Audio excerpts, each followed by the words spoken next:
我先声明一下，我是个卧底，这把竟然吃了688万。首先这把开局运气也是不错，收获了黑鹰5级套。紧接着又发现一个奇涛在舔包，然后我来吃个剩饭，竟然有红光，哇，6甲不孬啊！我以为他下辐射了，看脚步他并没有走，灵魂出窍去看一下是不是他。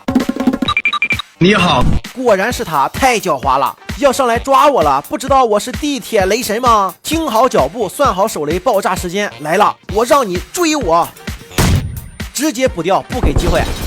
我勒个乖乖，一个气头，2个气甲，还有个卓越 M4，不错。现在去打辐射区，辐射区肯定有人。这个人很细节，开箱子就封烟，看来不好搞啊。等他上房顶打电话给他溜了，谁想他没有电话，跑着出去了。我也赶紧出去堵他出口。